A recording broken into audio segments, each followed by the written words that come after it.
झणझणीत पावट्याचं कालवण तुम्ही बघू शकता. याला तर्रीही छान आलेली आहे, कलरही छान आहे आणि हे जेवढं दिसायला सुंदर दिसतंय तेवढीच त्याची टेस्ट एक नंबर आहे. चला तर मग याची रेसिपीला सुरुवात करूयात.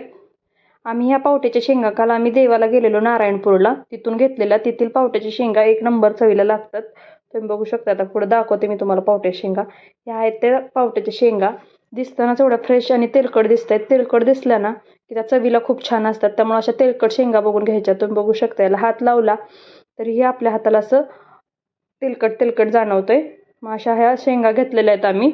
ह्या शेंगा आम्हाला 90 रुपये किलोनी भेटल्या. तुमच्याकडे शेंगांचे दर काय आहेत मला नक्की कमेंटमध्ये सांगा.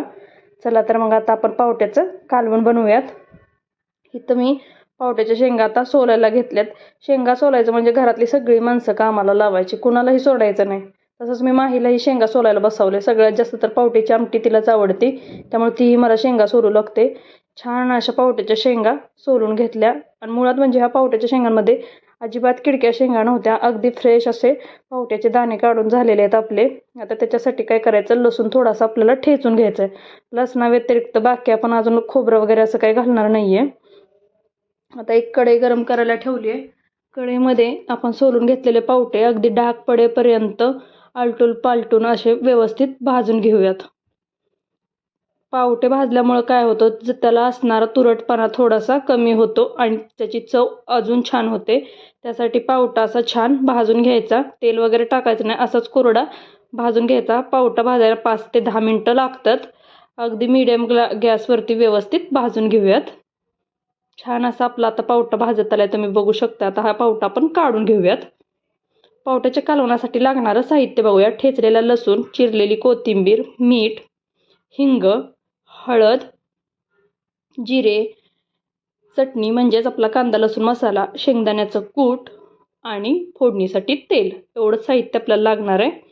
आता कढईत तेल टाकून तेल थोडंसं गरम झालं की त्याच्यामध्ये जिरे टाकायचे. जिरे छान फुलून द्यायचे. जिरे छान फुलले की त्याच्यामध्ये हिंग टाकून घेऊयात आणि लसणाची फोडणी देऊयात. लसूण ही आपल्याला खरपूस असा भाजून घ्यायचा आहे. छान असा गोल्डन ब्राऊन होईपर्यंत अगदी लसूण भाजून घेऊयात. बघू शकता छान असा आपल्या लसणाला गुलाबी असा रंग आलेला आहे. लसूण छान भाजला की त्याच्यामध्ये हळद आणि आपला कांदा लसूण मसाला म्हणजे आपली घरगुती चटणी घालून घ्यायची. तुम्हाला कितपत भाजी तिखट हवी त्या हिशोबाने चटणी घालून घ्या.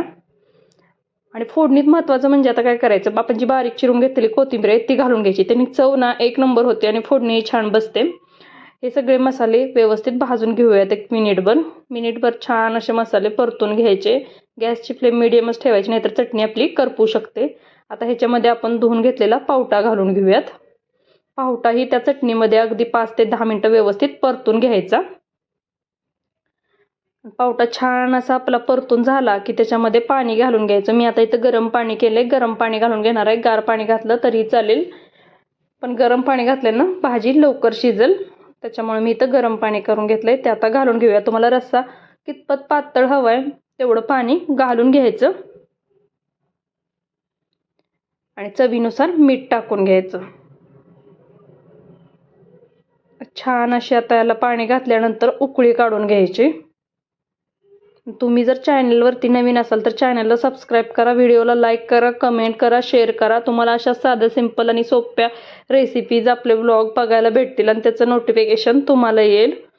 तुमच्याकडे पावट्याची आमटी कालवण कसं केलं जातं मला कमेंटमध्ये नक्कीच सांगा. आता आपण पाणी ओतून घेतलं ह्याच्यावरती. मग आपण बारीक चिरलेली कोथिंबीर ही घालून घेऊयात आणि ह्याला एक उकळी येईपर्यंत वाट बघूयात. आता त्याला छान अशी उकळी आलेली आहे. उकळी आली तर काय करायचं, शेंगदाण्याचं कूट घालून यायचं. हे आपण भाजून शेंगदाणे त्याचं कूट करून घेतलंय. शेंगदाण्याचं कूट घालून एक 10 ते 15 मिनटं ह्याला व्यवस्थित असंच मंद आचेवरती शिजून द्यायचं.